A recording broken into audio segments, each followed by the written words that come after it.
अस्सलाम वालेकुम। मेरा नाम मोहम्मद उसामा है और आज का जो हमारा टॉपिक है वो है सब एटॉमिक पार्टिकल्स।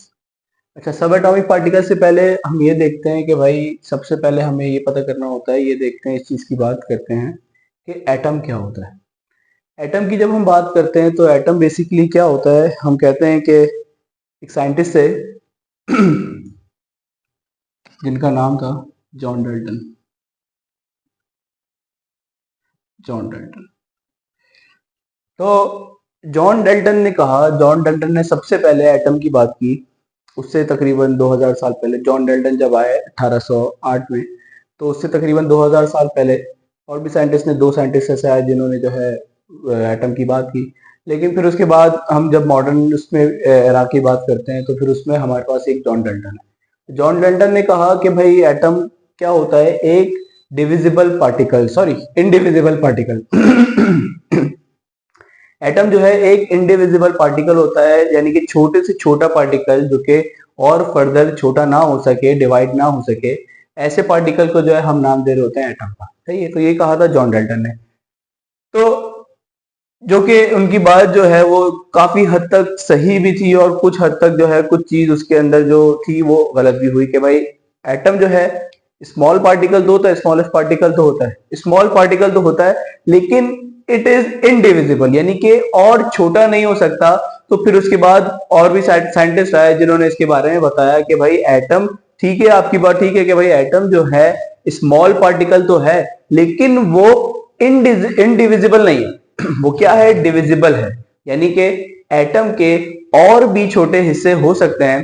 तो हमने लिखा कि भाई इसी तरह हम बात करते हैं कि चीज की, सब एटॉमिक पार्टिकल्स की। सब एटॉमिक पार्टिकल्स क्या होते हैं?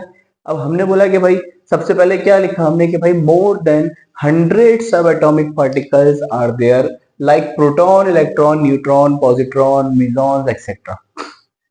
तो 100 से ज्यादा हमारे पास जो है टोटल सब एटॉमिक पार्टिकल है। तो अब हमने बोला कि भाई 100 से ज्यादा सब एटॉमिक पार्टिकल्स है, लेकिन क्या है अब उसके अंदर तीन के बारे में हम पढ़ते हैं। और वो तीन कौन कौन से हैं हमारे पास सब एटॉमिक पार्टिकल्स? इलेक्ट्रॉन, प्रोटॉन और न्यूट्रॉन। अब क्यों पढ़ते हैं कि भाई 100 से ज्यादा तो हैं, लेकिन तीन जो है हमारे पास कौन से हैं, फंडामेंटल है जिसकी वजह से हम जो है तीन को ही ज्यादातर पढ़ रहे होते हैं। यहाँ पे लिखा है कि भाई but electron, proton and neutron are fundamental particles of an atom. तो फंडामेंटल पार्टिकल्स हमारे पास टोटल तीन है, इलेक्ट्रॉन, प्रोटॉन और न्यूट्रॉन। अब इलेक्ट्रॉन की बात करते हैं। तो इलेक्ट्रॉन, जब हम एटम की बात करते हैं ना, तो एटम जो है हमारे पास कुछ इस तरीके से होता है कि भाई एटम के अंदर सबसे पहले हमारे पास एक न्यूक्लियस आ जाता है और उसके बाद इस तरीके के हमारे पास शेल्स आ जाते हैं। सही है? ये सबसे पहला शेल होता है जिसके अंदर हमारे पास जो है इलेक्ट्रॉन्स होते हैं। तो ये न्यूक्लियस, न्यूक्लियस के अंदर हमारे पास दो चीजें होती हैं। अब वो कौन कौन सी होती हैं? जिसमें सबसे पहले हमारे पास होता है प्रोटॉन और न्यूट्रॉन। और ये जो शेल्स हैं इसके अंदर मौजूद होते हैं हमारे पास इलेक्ट्रॉन। तो ये एक एटम, जो कि जॉन डाल्टन ने कहा कि भाई एटम क्या होता है, इंडिविजिबल पार्टिकल्स, तो वो चीज गलत हुई कि भाई इंडिविजिबल नहीं होता, वो और डिवाइड हो सकता है। तो कैसे डिवाइड हो सकता है? वो इस तरीके से डिवाइड हो सकता है कि उसके अंदर भाई प्रोटॉन भी है, न्यूट्रॉन भी है और इलेक्ट्रॉन भी है। इसके अलावा भी बहुत सारे हैं, लेकिन हमारे पास ये तीन जो है मेन है। अब हमने बोला कि भाई 99% किसी भी एटम का, मतलब हमने बोला कि भाई ये एक एटम है। अब इस एटम का 99% जो है वो न्यूक्लियस होता है। मतलब अगर वजन की बात करें, वेट की बात करें, तो ये जो न्यूक्लियस है जिसके अंदर दो चीजें हैं हमारे पास, एक तो हमारे पास प्रोटॉन आ गया और दूसरा हमारे पास न्यूट्रॉन आ गया।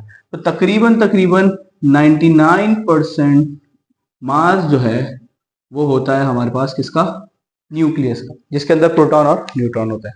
बाकी फिर उसके अलावा हम इनकी बात इसी वजह से नहीं करते कि भाई पॉजिट्रॉन, मीजॉन, इन सब चीजों की बात नहीं करते, क्योंकि 99% हमारे पास कवर हो रहा है। वो किससे हो रहा है? प्रोटॉन से और न्यूट्रॉन से। अब इलेक्ट्रॉन की बात करते हैं। सबसे पहला सब एटॉमिक पार्टिकल इलेक्ट्रॉन है हमारे पास। अच्छा, इसको डिस्कवर किया था किसने भाई? जे थॉमसन ने डिस्कवर किया था। सही है, साइंटिस्ट का नाम जे थॉमसन। अब कब किया था? 1886 के अंदर किया था। सही है। अच्छा, किससे किया था? ये बता दिया गया कि भाई electron were discovered in instrument जो यूज किया था उसका नाम क्या था हमारे पास, डिस्चार्ज ट्यूब। तो ये जो है इंस्ट्रूमेंट का नाम हो गया, जिस इंस्ट्रूमेंट से जो है डिस्कवरी की गई थी इलेक्ट्रॉन की, और किसने किया था, वही जे थॉमसन ने इन 1886। सही है। अब क्या था उसके अंदर एक्सपेरिमेंट, ये जो है पूरा एक एक्सपेरिमेंट है इसका कि भाई वो डिस्चार्ज ट्यूब से कैसे जो है रेज वगैरह निकल रही थी। तो अब क्या था उसके पास कि भाई उसके अंदर जो है, यानी कि ये कंसिस्ट करता है इलेक्ट्रॉन किस चीज को, नेगेटिव चार्ज, यानी कि इसका चार्ज जो है हमारे पास कैसा होता है, नेगेटिव चार्ज होता है। सही है। अच्छा, मास की बात करते हैं तो मास हमारे पास कितना होता है भाई, 9.11 एक्सपोनेंट -31 kg। अच्छा, ग्राम के अंदर अगर हम इसको लिखेंगे तो हमारे पास ये होगा 9.11 एक्सपोनेंट -28 ग्राम। सही। तो ग्राम के अंदर अगर हमने लिखना है तो भाई -28 आ जाएगा, लेकिन अगर केजी के अंदर हम इसको लिखते हैं तो ये जो है -31 हो जाएगा हमारे पास। अच्छा, चार्ज की बात करते हैं, चार्ज ऑफ इलेक्ट्रॉन। अब चार्ज क्या है भाई, चार्ज हमारे पास इलेक्ट्रॉन का कितना है, तो इलेक्ट्रॉन के चार्ज की बात करें या फिर प्रोटॉन के चार्ज की बात करें, दोनों का चार्ज सेम होता है, 1.602 एक्सपोनेंट -19 कूलम। बस फर्क क्या होता है भाई, एक का चार्ज जो है हमारे पास नेगेटिव में रहेगा और दूसरे का जो चार्ज है वो हमारे पास यहाँ पे, यानी कि प्रोटॉन का चार्ज जो है वो पॉजिटिव के अंदर आएगा। सही है। क्यों, क्योंकि भाई ये नेगेटिव होता है, इलेक्ट्रॉन हमें पता है कि भाई कैसा होता है, नेगेटिव होता है, लेकिन प्रोटॉन जो है हमारे पास कैसा होता है भाई, पॉजिटिव होता है। तो जब चार्ज, सॉरी ये तो मास था ये रहा charge, charge of proton plus 1.602 exponent -19, तो ये पॉजिटिव के अंदर होगा और ये जो है हमारे पास नेगेटिव के अंदर हो जाएगा, तो होगा दोनों का सेम 1.602 एक्सपोनेंट -19। अच्छा, फिर न्यूट्रॉन की बात करते हैं। अच्छा, हमने बोला कि भाई, अच्छा 3 सब एटॉमिक पार्टिकल्स हैं, 3 सब एटॉमिक यानी कि फंडामेंटल पार्टिकल्स हैं, इलेक्ट्रॉन, प्रोटॉन और न्यूट्रॉन, जिसमें सबसे लाइटेस्ट जो होता है, सबसे हल्का, अगर हम मास के लिहाज से बात करते हैं तो वो हमारे पास होता है इलेक्ट्रॉन, और फिर उसके बाद हमारे पास होता है प्रोटॉन, और सबसे भारी जो होता है वो हमारे पास होता है न्यूट्रॉन। अब कितना भारी होता है, मतलब कितना उसका वजन जो है ज्यादा है प्रोटॉन का इलेक्ट्रॉन से, तो हमने बताया कि भाई इट इज 1836 गुना ज्यादा होता है मास प्रोटॉन का इलेक्ट्रॉन से। ठीक है। और न्यूट्रॉन का जो मास है वो होता है हमारे पास 1839 times more then mass of electron.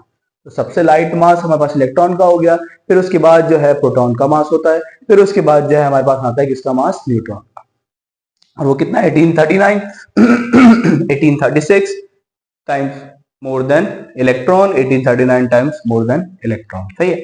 Mass of neutron, और वो होता कितना है भाई, 1.67 एक्सपोनेंट -27, और प्रोटॉन की मास की बात करें तो 1.673, मतलब इक्वलेंट ही है तकरीबन, आप देखो अगर तो 1.674 है यहाँ पे, और यहाँ पे 1.673।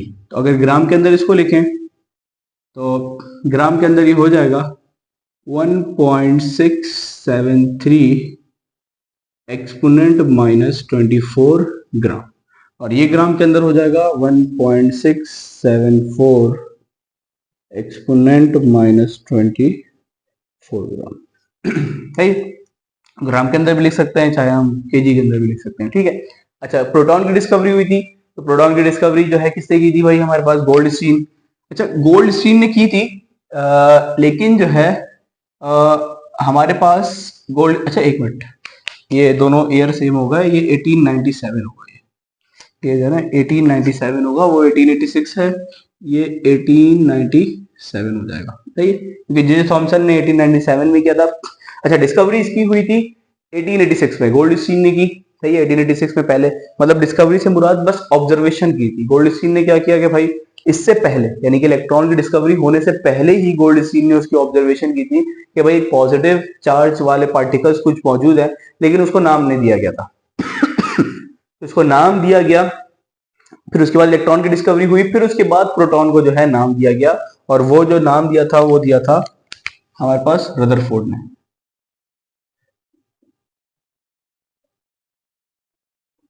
रदरफोर्ड, और वो काफी बाद में दिया था, उनको नाम तकरीबन 10 साल के बाद दिया था। इलेक्ट्रॉन की डिस्कवरी के भी 10 साल के बाद जो है प्रोटॉन को नाम दिया गया था, और वो दिया था हमारे पास रदरफोर्ड ने, जिन्होंने बताया था कि भाई एटम के अंदर न्यूक्लियस भी होता है, प्रोटॉन होता है और न्यूट्रॉन होता है। ठीक है। तो ये थे कुछ सब एटॉमिक पार्टिकल्स हमारे पास। और फिर इसके बाद जो है हम बात करेंगे इंशाल्लाह नेक्स्ट वीडियो में बहुत एटॉमिक थ्योरी की। ठीक है, जज़ाकल्लाह, अल्लाह हाफ़िज़।